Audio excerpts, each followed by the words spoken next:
The following program, The Russ Belville Show, is intended for responsible adults only. We advocate to the repeal of marijuana prohibition for adults.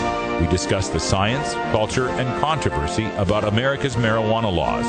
We do not advocate any illegal activity and encourage all listeners to learn their state and federal marijuana laws. Opinions and claims made by guests and advertisers on The Russ Belville Show are their own, and The Russ Belville Show cannot be held legally responsible for their validity or reliability. Viewer discretion is advised. You take a seed, you plant it, you grow it, you dry it, you roll it, you smoke it. You take a seed, you plant it, you grow it, you dry it, you roll it, you smoke it. And it goes down smooth. Hey! Spanning the continent to bring you the truth about cannabis and marijuana law reform. I smoke pot and I like it a lot. From the promise of legalization. And I think that we need to rethink and decriminalize our marijuana laws. To the agony of prohibition. One major responsibility is to encourage people to use less drugs. The Russ Belville Show, the voice of the marijuana nation. Brought to you by the National Cannabis Coalition. Yeah, I hear you had a question for me. Now, here's your host, Radical Russ Belville.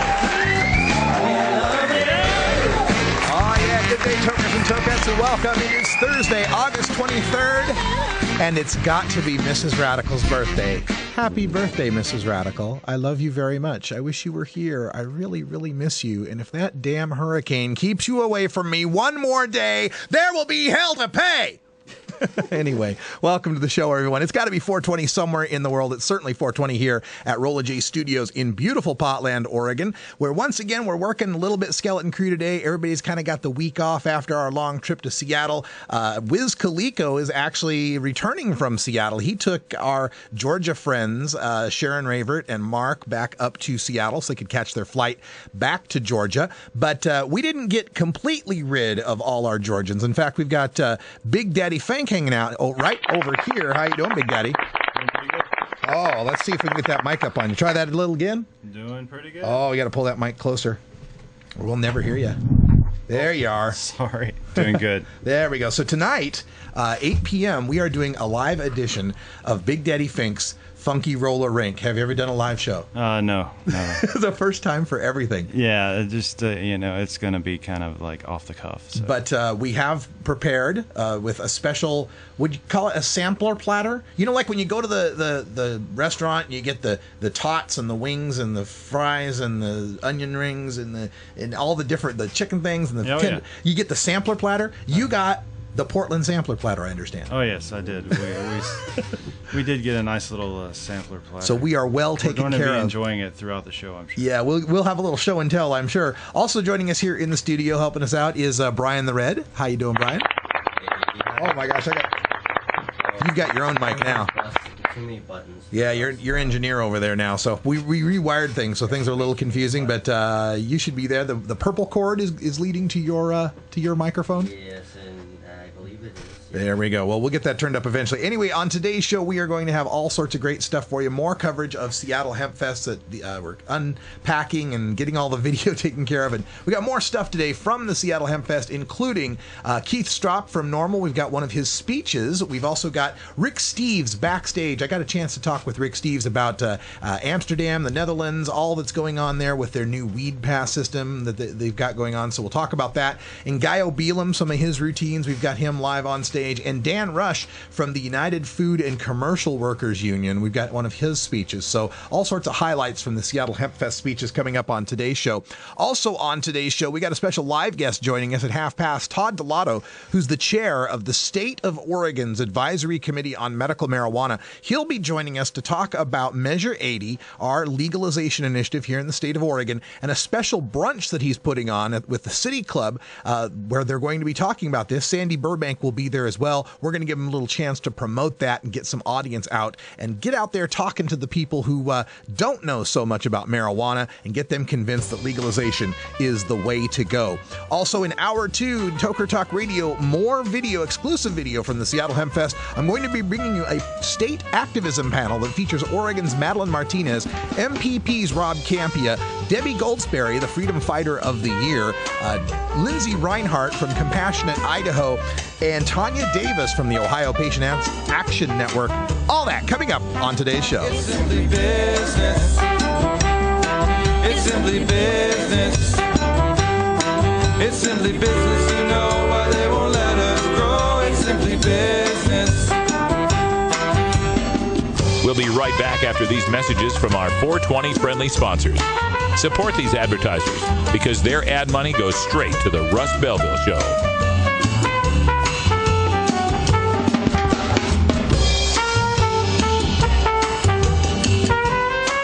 You're tuned into the Russ Belville Show, the voice of the marijuana nation. Brought to you by the National Cannabis Coalition. It's simply business. It's simply business. It's simply business, you know why they won't let us grow. It's simply business. It's simply business, you know why they won't let us grow. It's simply business.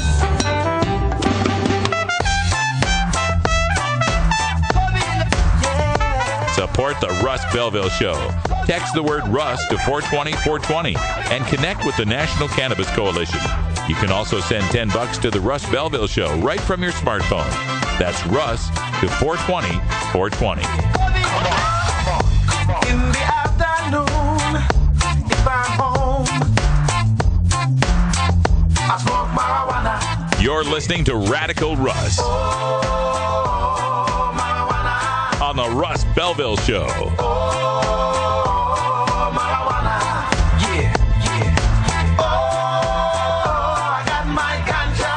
I have a package here for Radical Rick. Is there a Radical Rick here? How about a Rick Russ? Any Rick Russ? Somebody named Freddie Farrock has sent him a package. Anybody? What is that? Smells like a skunk.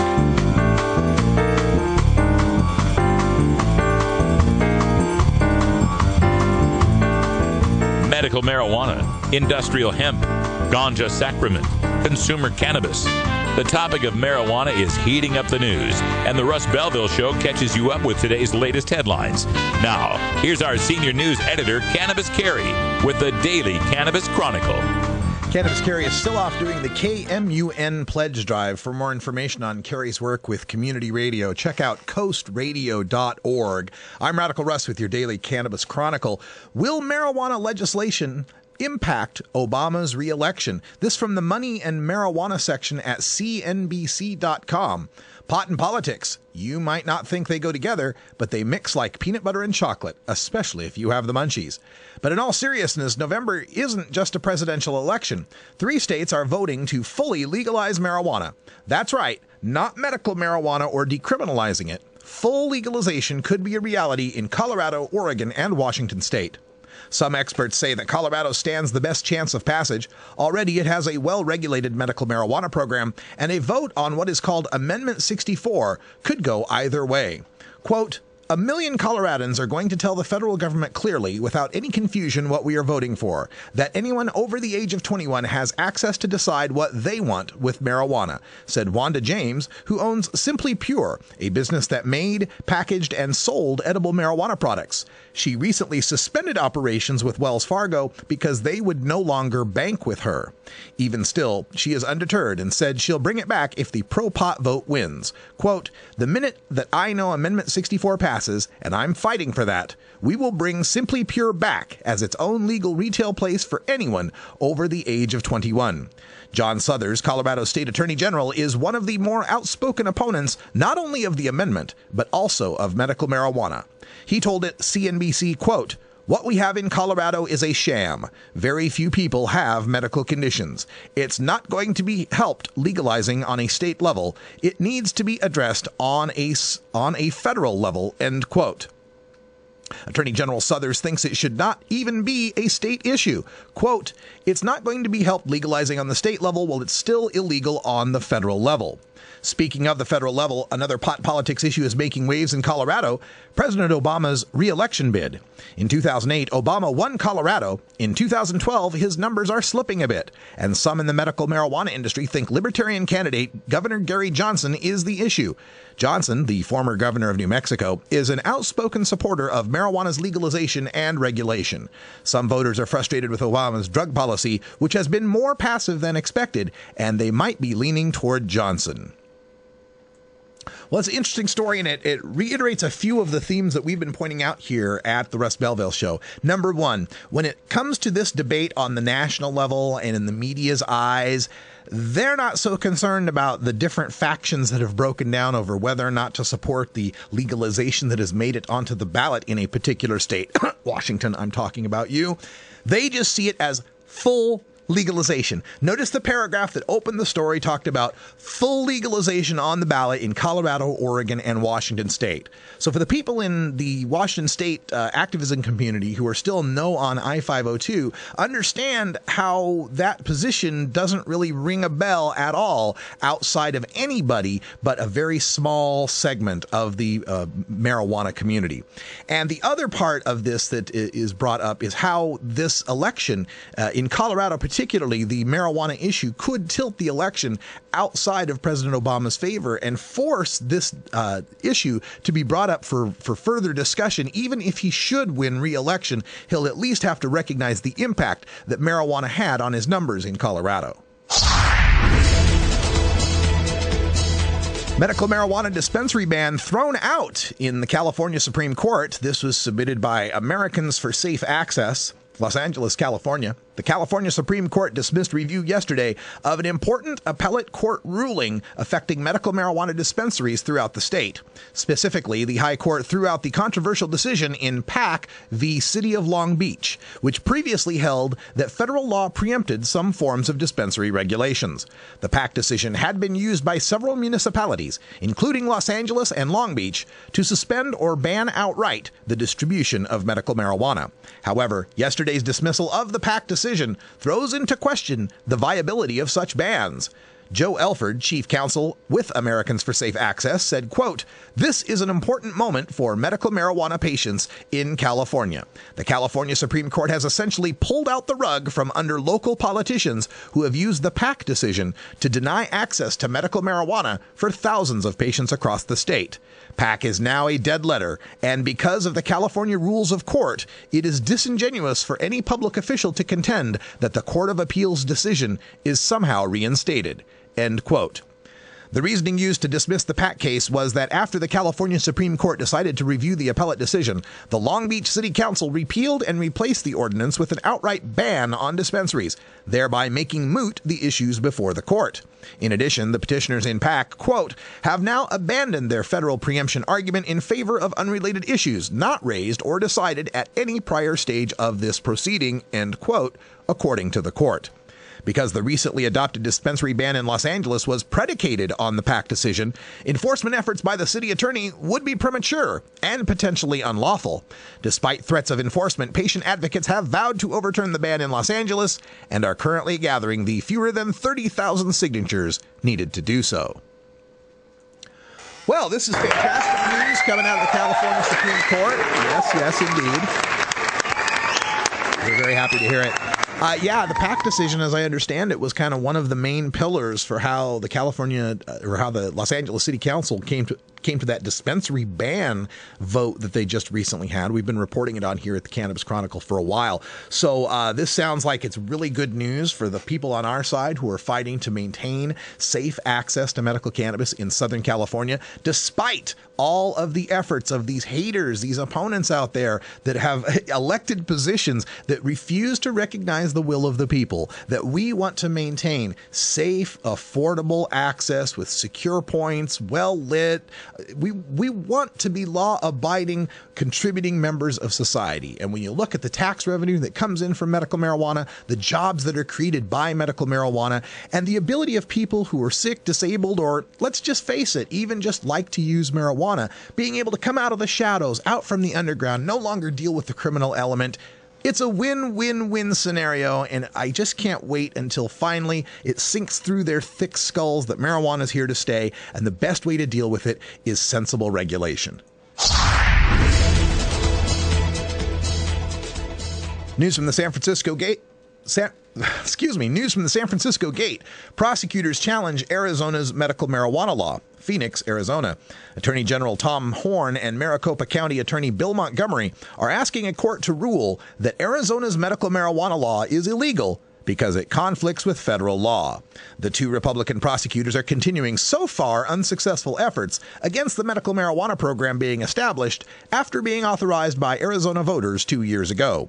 Horn and Montgomery made separate but coordinated requests Thursday for a ruling on the legality of Arizona law as part of a case pending in Maricopa County Superior Court. That case involves a Sun City medical marijuana dispensary applicant who sued when county officials wouldn't provide zoning clearances needed under the medical marijuana law. The prosecutors ask a judge to dismiss the applicant's lawsuit on grounds that Arizona's law is illegal.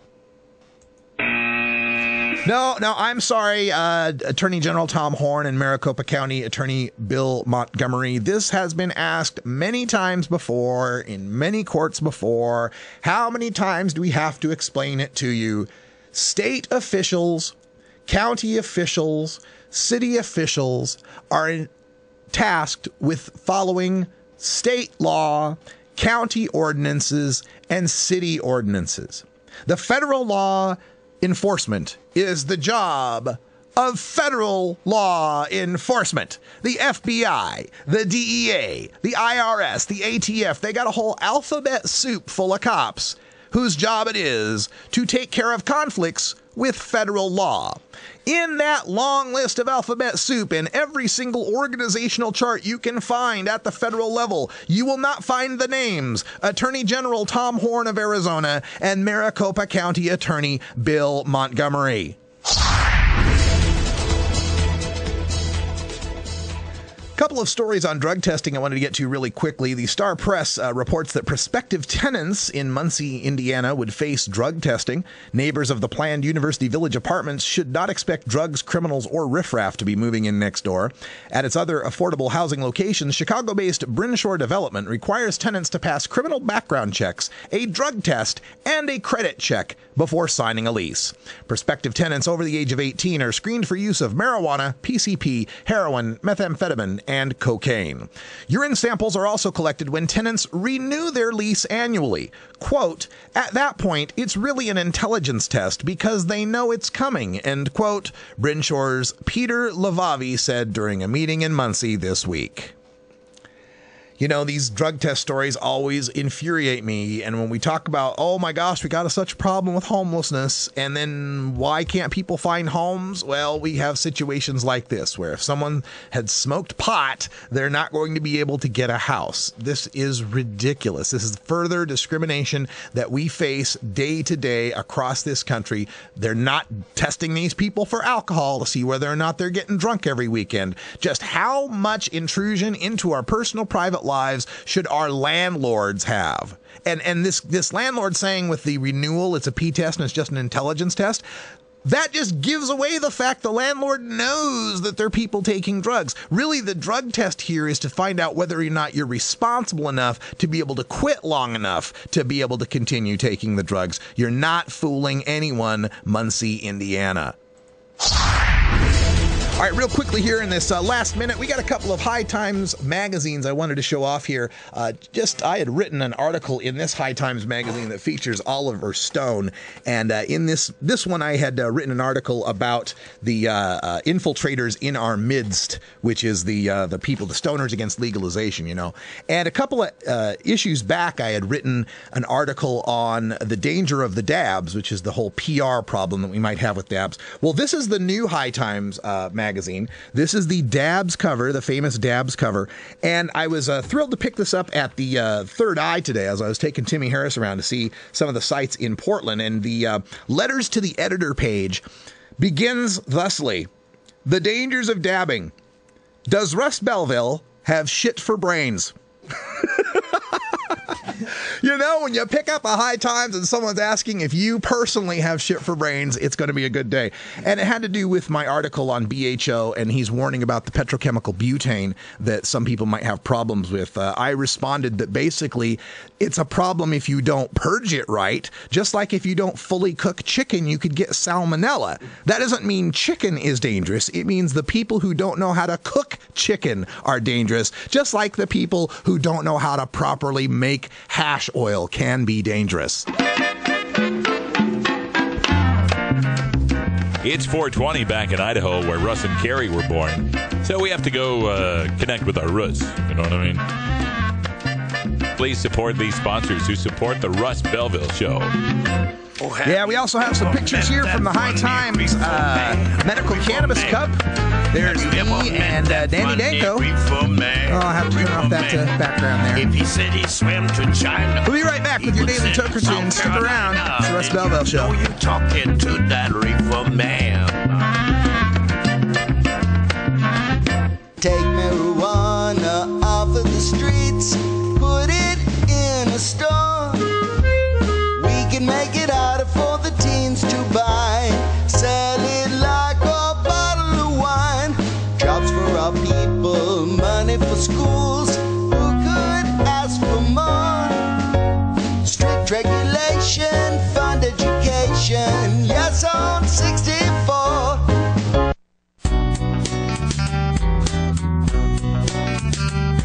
Look, when I was a kid, I inhaled frequently. That was the point. Remember, Mr. President, you once were just one bust away from being Barry the drug criminal. Life ain't a box of chocolates gone. That's why people smoke weed and take bumps and drink way too damn much and get drunk and do it all over again first of the month.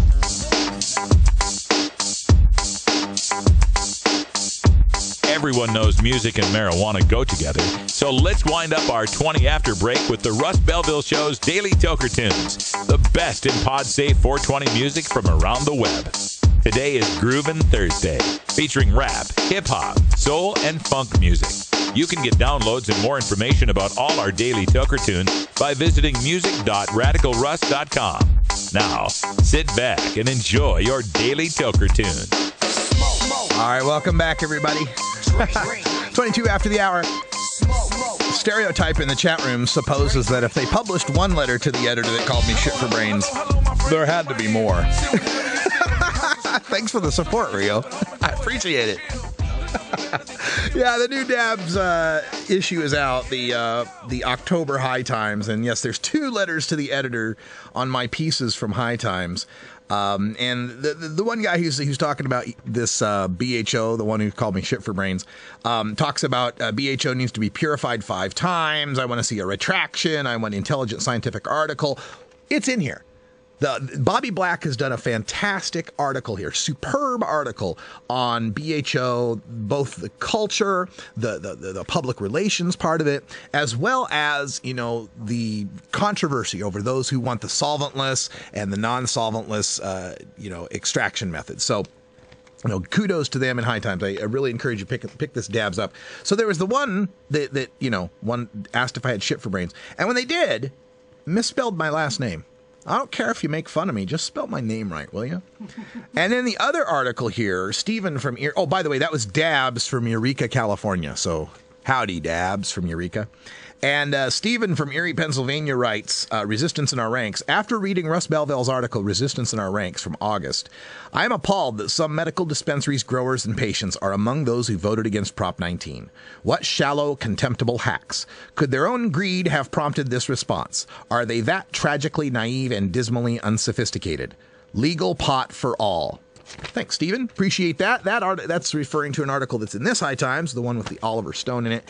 And there should be more High Times articles coming out soon here. I've got plenty of stuff going on. Also, want to encourage you to check out Alternet, where my latest piece in Alternet is now available.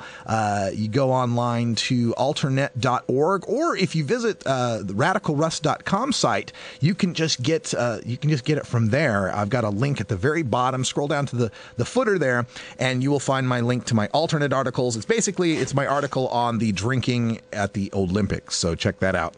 All right, we're going to turn now to Seattle Hempfest. We got more coverage of Seattle Hempfest, and this next band that I'm about to play doesn't fit the Groovin' Thursday thing at all. The band is called Pocket Panda. They've got a cellist, a violinist, someone playing glockenspiel.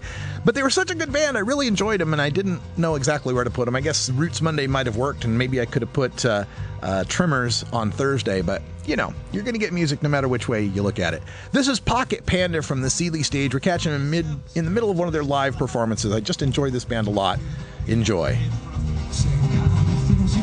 Walking through the forest, so very far from these buildings and houses.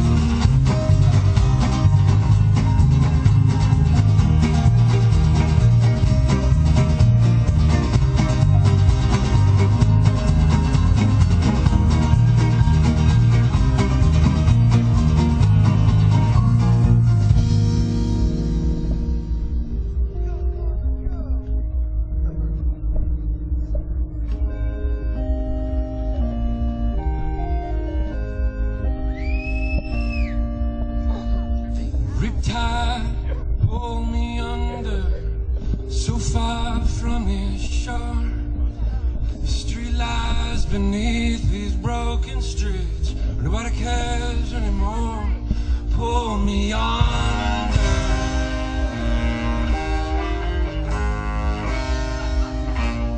Pull me under.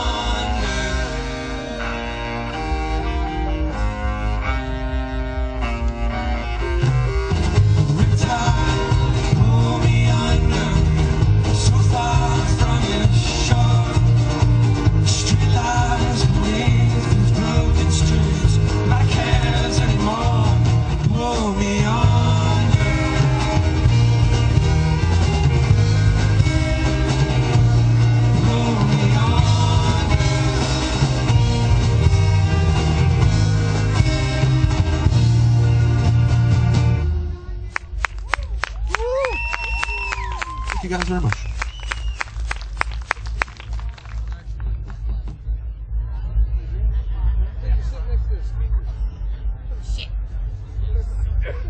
This will play one more for you. It's been our pleasure to play for you today at Hempfest. Go Hempfest!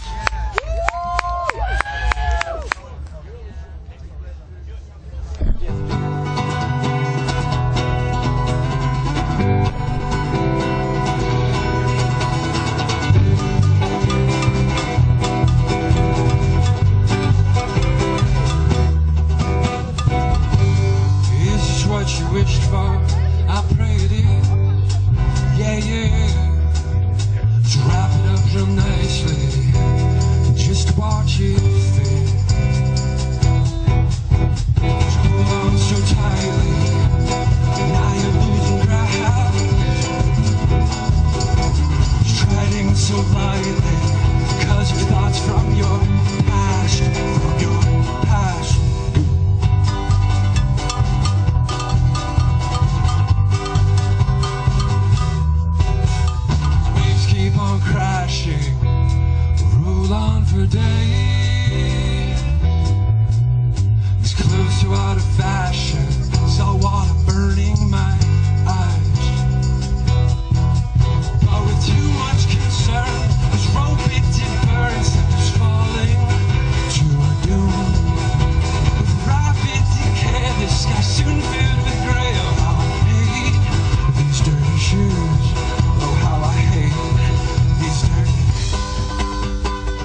your life is hard to go. And on that final day, we all gathered round, sharing a drink behind some old brick house. It pains me to tell you, again with these thoughts, leaving me drifting and feeling quite lost.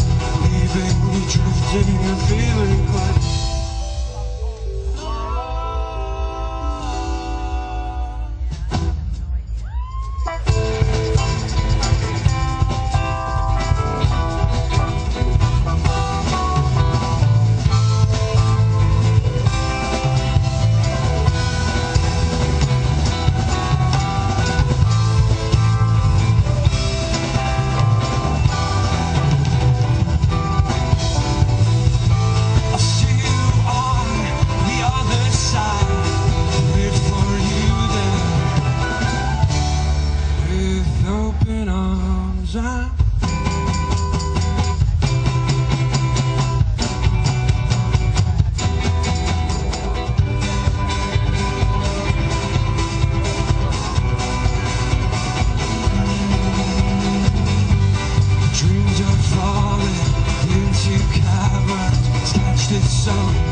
very much. September 21st at Barboza. Pocket Panda. Thanks, everybody. Check. Dear Mom, when I was in college, I used to drink a lot. It was kind of crazy. But now that I'm older, I prefer to use marijuana. It's less harmful to my body, I don't get hungover, and honestly, I feel safer around marijuana users. I hope this makes sense, but if not, let's talk. I love you.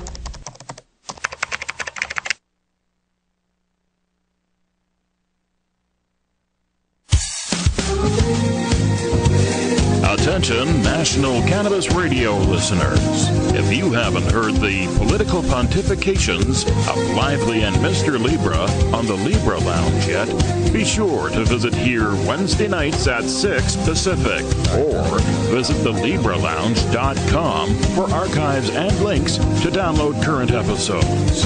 Be a lounger. The Libra Lounge.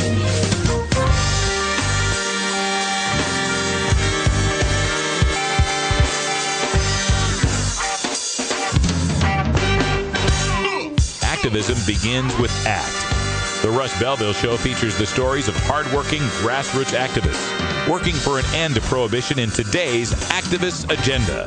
Welcome back, everybody. 33 after the hour. Joining us today, we have the chair of the Oregon State Advisory Committee for Medical Marijuana. Todd Delato is on the phone. Todd, welcome to the show. Hey, happy to be here. I'm so glad you're here because I got this email from you and the other folks out there about this city club meeting and trying to get the information out about our legislative initiative we've got going on here. Tell folks about what you're planning. I was invited by the City Club of Corvallis to be a guest presenter. They were interested in the topic of cannabis in general, and they were anticipating that OCTA would make the ballot. So this is before it actually made the ballot. And the City Club is interested in some information to take to the polls in November. So they invited myself and Sandy Burbank to be guest presenters, and that will be on Monday, September 10th at noon, and it's a free event. And unless you want to buy lunch, Lunch is available there. Something like $8 for the ticket for lunch, I think it was. Is there a website address where people can get information on this? cityclubofcorvallis.org. All right, City Club of Corvallis. That's right here in Corvallis, Oregon, just south of where we are here in Portland. Yeah, it's at First and Washington in the Renaissance Building. Okay, and of course, we're talking about Measure 80 here, the Oregon Cannabis Tax Act, to legalize the personal possession and cultivation of marijuana for all adults 21 and over, to completely legalize industrial hemp is one of the things that's going on here. You're chair of the advisory committee for medical marijuana, and of course, Measure 80 is written to not conflict with medical marijuana, but as chair of the advisory committee, what's the stance of the medical board here, of your advisory committee on Measure 80? Are you allowed to take a stance? Is it a neutral stance? What do you have to do there? Well, the advisory committee hasn't taken a stance on it. We haven't met since it's been on the ballot. Mm-hmm. As a matter of fact, your listeners may be interested to know we have a special meeting set up with Attorney General Rosenblum next Wednesday in Kaiser at 1 o'clock, and that should be a very interesting one. But no, the ACMM hasn't come out with a position on it, but we will be meeting at our regular meeting on September 12th in Portland. So I suppose we can take a stance on it, but generally our purpose is to advise the director of the Oregon Health Authority on administrative aspects. So taking a stand on it wouldn't necessarily be in line with advising the authority on it. So. And as in my travels around here and dealing with Oregon, Colorado, and Washington, it seems like Oregon in this round has been free of that conflict within the medical community over whether to support the legalization initiative, unlike, say, in Washington, where many patients are afraid of the DUI provision, or I've even heard some grumblings in Colorado where some of the folks don't like it because of over-regulation in one way or another. So with OCTA not really conflicting with medical marijuana in any way, I don't even know that necessarily ACMM has to address it. I really don't see that you're right. It doesn't really fit in with the mission of that advice. So let me bring. Yeah, there are a couple aspects of it that does not necessarily conflict with medical marijuana, but in the sense that the OCC, the Oregon Cannabis Commission stores, will be providing medicine to patients at cost. And also they expand the list of conditions to be covered by so patients with pretty much any recommendation from their physician can get medicine at the OCC stores at cost. So in those senses, they sort of expand medical marijuana just by a little bit. Yeah. And also to address the DUI situation, I think OCTA does take Measure 80 does take a better approach than I-502 in the sense that it charges the Oregon Cannabis Commission to provide funding for research to investigate impairment levels, and then to develop some sort of impairment level, which I think is relying on science is far better than just picking an arbitrary, extremely low level and going with it. Yes, agreed. And again, we're speaking with Todd Delato, who's with CAN Research and the Advisory Committee on Medical Marijuana, speaking at the City Club of Corvallis. Check out City Club of Corvallis online to get more information on that. Will there be other events you'll be speaking at that people might be able to get this message? Not specifically on Measure 80. I don't have any scheduled currently other than this one. But like I said, those two advisory committee meetings that are coming up on the 29th with Ellen Rosenblum and a regular meeting on the 12th. Those will cover the ACMM meetings. All right, looking forward to that. One last question here, Todd. With regard to medical marijuana in Oregon, we've seen a recent increase in the fees for patients to be able to register, to be able, a new fee to be able to designate a grower, the closure of the service window at the Oregon State Office, and the apparently a change from DHS to OHA. With all these changes going on in medical marijuana, what things would the advisory committee like to see, regardless of whether M80 passes or not? Well, we would like to see those fees go down. At our last meeting, we did pass a motion to revisit those fees, and it actually coincided with. You see, what happened with the fees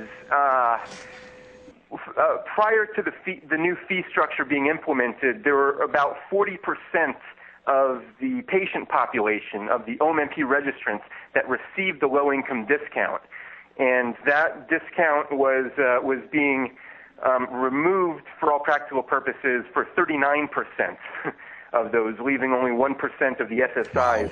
So there was probably a pretty large drop-off of renewals because people just couldn't afford it. And that was a program that was previously growing at about 50% per year. But what happened since then, we saw a large spike in registrations early this spring. So the revenue of the program is growing a bit, and so the ACMM feels it's time to revisit the fee structure again and propose new recommendations based on this new revenue trend.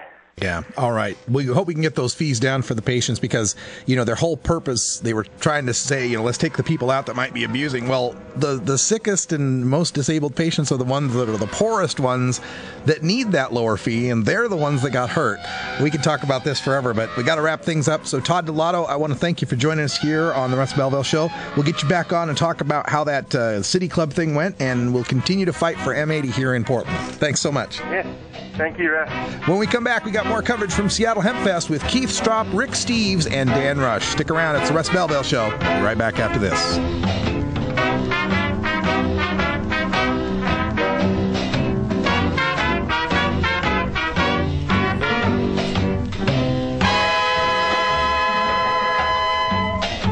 The Russ Belville Show is blogging and podcasting daily at RadicalRuss.com.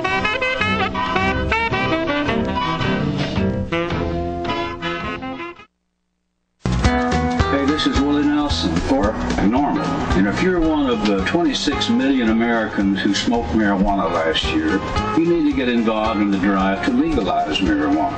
We need your help to stop the senseless arrest of more than 800,000 Americans each year on marijuana charges. Together, we can end marijuana prohibition and stop the arrests of marijuana smokers. To learn what you can do to help, contact NORML at NORML.org or call toll-free 888-67-NORMAL. The Russ Belville Show reminds you to never smoke and drive impaired. Hang out for a while and share.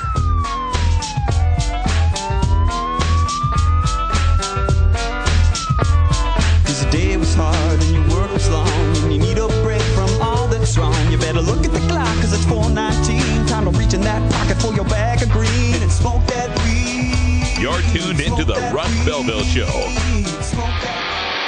You want answers? I'm as mad as hell, and I'm not going to take this anymore. You want answers? You have offended my family. I think I'm entitled. You want answers? I want the truth. And you have offended a Shaolin temple. You can't handle the truth. Surely you can't be serious. I am serious. And don't call me Shirley. Radical rant. All right, folks, not really a rant for today. I just want to give some other people a chance to rant, including Keith Stroup, the founder of NORML. And then I got a chance backstage to speak with Rick Steves, the travel author, about what's going on in the Netherlands. And then we'll wrap things up with Dan Rush from the UFCW Union. First, Keith Stroup from Seattle Hempfest 2012. Enjoy. And then we're going to get to the music.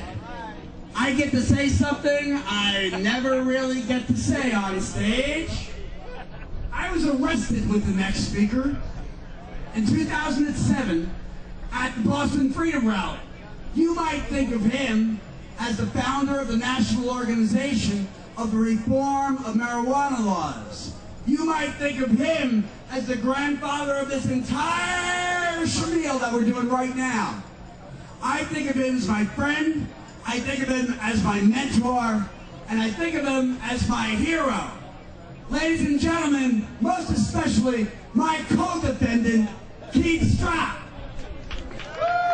Thank you, Rick. Well, Rick's already taken me out of the closet, so I think I'll tell you the truth. I smoke pot and I like it a lot.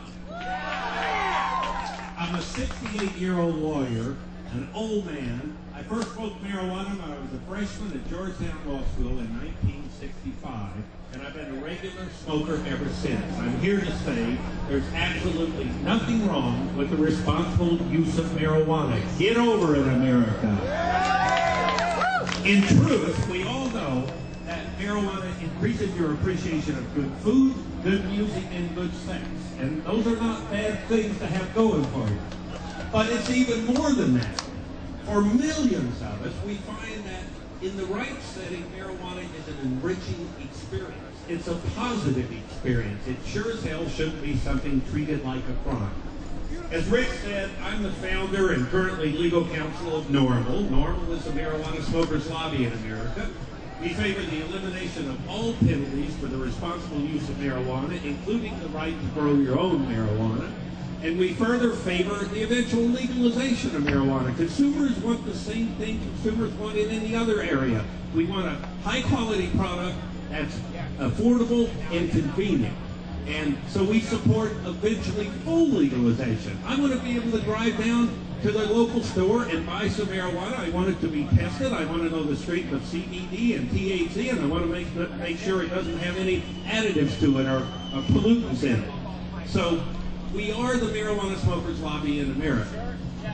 Now, the bad news is that we're still arresting 850,000 Americans a year on marijuana charges. There's another marijuana smoker arrested every 38 seconds. There have been more than 20 million marijuana arrests just since 1965. And the real problem with that policy is, unlike alcohol, where the government differentiates between use and abuse, they don't arrest you if you're an adult for using alcohol. It's only if you abuse it. Yet for marijuana, they act as if all use is abuse. Well, bullshit. Of course it's not. So we need to make that distinction. Marijuana prohibition, for 2 or 3 basic reasons, is incredibly self-destructive. First off, we're wasting something like $9 to $10 billion a year in law enforcement resources chasing marijuana smokers when they should be focused on serious and violent crime. Secondly, prohibition invites the government into the privacy of your own home, where they know what books you read, they know what music you listen to, they know whether how you conduct yourself in the privacy of the bedroom, and they know whether you drink alcohol or smoke marijuana when you relax in the evening. That's offensive to the concept of right to privacy. The government has no business knowing whether we smoke or why we smoke. So, where does that leave us? Well, the good news is that we've got 3 national polls that show we now enjoy the support of a majority of the American public. The Gallup poll, the year we founded NORML, we only had 12% nationwide. Now we have 50% Gallup poll, only 46% opposed. The new Rasmussen poll, I think, had 56% support. Third poll had 52%. Those are nationwide votes. We have largely won the hearts and minds of the American people. There was a Supreme Court decision, and I want to read this simply because I don't want to get the language wrong, a couple of years ago, in which Justice Anthony Kennedy, in the case called Lawrence v. Texas, said to follow: at the heart of liberty is the right to define one's own concept of existence, of meaning, of the universe, and of the mystery of human life. It is a promise of the Constitution that there is a realm of personal liberty where the government may not enter. Well, folks, we're about to legalize marijuana. You people in Washington have an especially big role to play there. You vote for 502, and we're going to send a message to Washington that you don't have any choice but to rethink your marijuana policy, because there are going to be a number of states that are saying, to hell with you, we're not going to enforce it. But in the end, we're only incidentally talking about marijuana. We're really talking about personal freedom, that area where government may not go. Support 502. Let's finally legalize marijuana in America. 502. All right, Keith Stroup, give it up. All right, we're here with Rick Steves, who's a major proponent of Washington's Initiative 502. And Rick, how's your Hempfest so far? Loving it. I was in Europe 2 days ago. There's only one thing I'd fly home from Europe for, and that's Hempfest. Oh yeah, and so when you describe this to people in Europe, do they get a feel for what this festival is like? This festival? Yeah. Do they believe it? I mean, you know, it's sort of legendary. 100,000 people or whatever it is getting together. I don't know if there's anything like that in Europe. On the other hand, in Europe, it's not. They don't understand what the big deal is because they don't have 80,000 people in jail. Right. I mean, in the Netherlands, marijuana, they haven't arrested a pot smoker for 25 years, and most Dutch people have never smelled marijuana. It's not even on their radar. There's just some people like it, so what? You got some vegetarians, you got some pot smokers, you got people who like, country music. I mean, it's just everybody can do their thing. They celebrate tolerance, and I think tolerance is worth celebrating. You know, speaking of the Netherlands, one of the subjects that gets brought up on my show a lot, people are worried about the new guest power, the pass system that they've instituted, the new conservative government and all. How accurate are people's fears that there might not be a cannabis cup or coffee shop? Maybe I'm just deluding myself, but I think the concerns about that are really overdone. I was just hanging out with people who run coffee shops in Amsterdam, and the national government is pressured by a lot of right-wingers and Christians and Americans and so on to be hard on drugs. Well, they'll say they're going to be hard on drugs, but when push comes to shove, will they be hard on drugs? Now, there's a legitimate case at the border to make marijuana clubs because there's so many people coming in from France and Germany and Belgium buying up lots of pot and going home, and that's not the way it's supposed to be. But in a city like Amsterdam or Haarlem or Utrecht or whatever, the mayors are in favor of coffee shops, and they're going to dig in and defend the freedom of coffee shops. And even if they're not in favor of marijuana, they understand that if they pull back on coffee shops, they're going to have turf wars in the streets, violence and crime. That's what's happening in Copenhagen now, in Christiania. All of a sudden, they tighten up on marijuana and they get murders in the streets for the first time in memory in Copenhagen. Smart drug policy people in Europe know that when you criminalize marijuana, you have more crime. And what the Dutch really believe is that if you have marijuana available in coffee shops, you have less crime on the streets, you can focus on hard drug abuse, and it's just pragmatic harm reduction, and it's very successful. So, bottom line, I am pretty confident that we will not see a change in coffee shop policy for travelers in Amsterdam. The mayor in Amsterdam is adamant about keeping it free and legal because they don't want people going out in the streets and buying marijuana from criminals. With that what they call drug tourism in these border towns, I know I grew up in Idaho where things were very repressive, and we used to have to go to the border town of Ontario, Oregon, just to buy a pipe. And then the kids at Pullman had to go to Idaho to get their beer. That's right, because the drinking age is 19. Moscow, that is brings a big smile to an American. In fact, that was the one good thing a Republican ever did for me, was veto that 21 drinking age the first time it came around when I was 19. Okay, right. But I wonder, with Washington and Oregon and Colorado working on these legalization proposals, will the conservatives raise the same fear that there's going to be drug tourism from Idaho, from Utah, from Wyoming? I'm not a very wonkish person about this. There's a lot of little things you could play out in this chess game of what's going to happen after marijuana is legalized.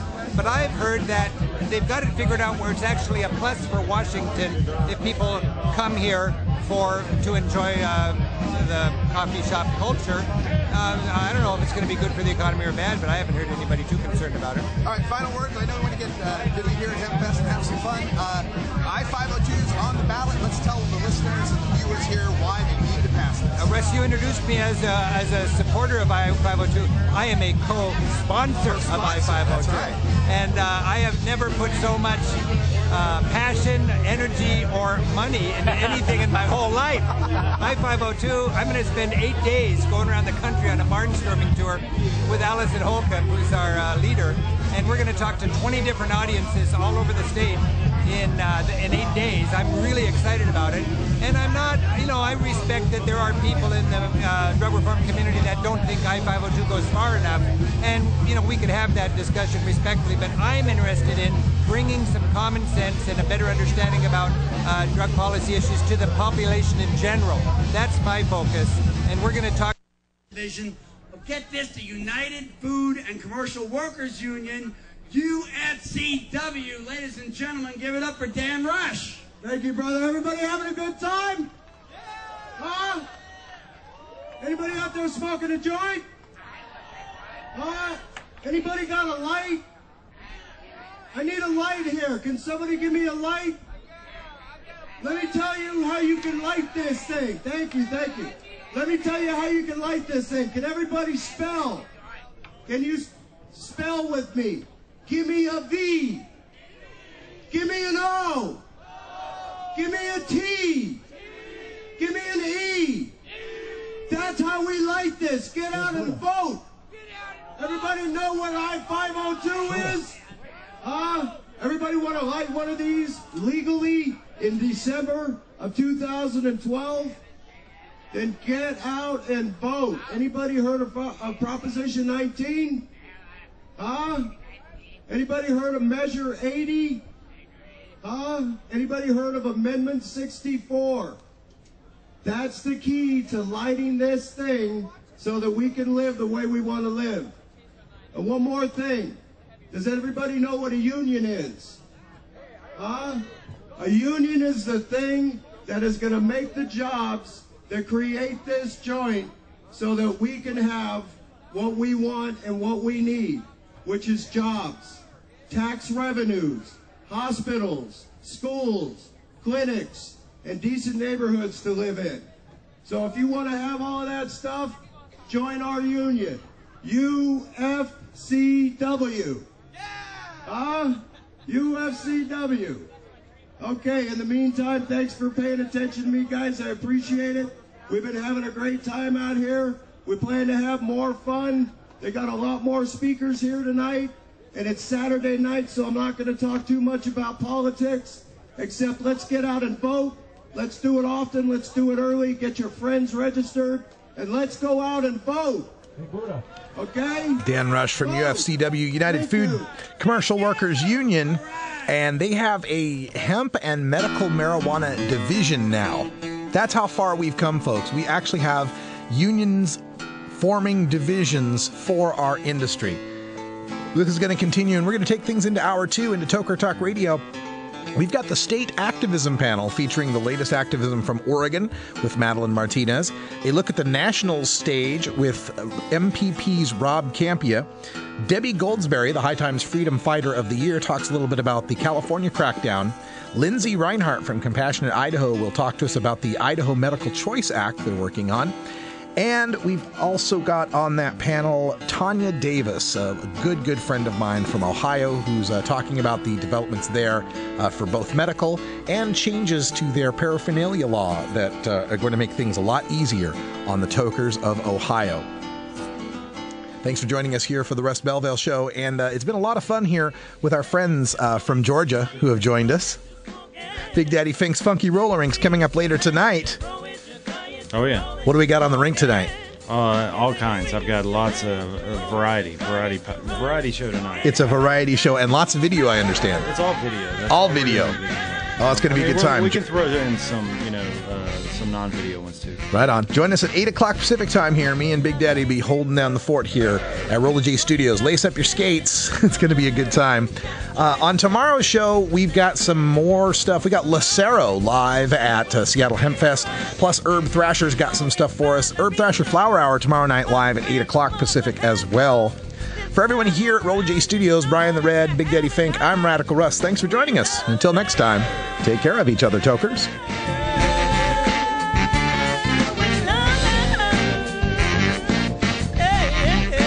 This is the Russ Belville Show. The Russ Belville Show is blogging and podcasting daily at radicalruss.com. You take a seed, you plant it, you grow it, you dry it, you roll it, you smoke it. You take a seed, you plant it, you grow it, you dry it, you roll it, you smoke it. You take a seed, you plant it, you grow it, you dry it, you roll it, you smoke it, and it goes down smooth.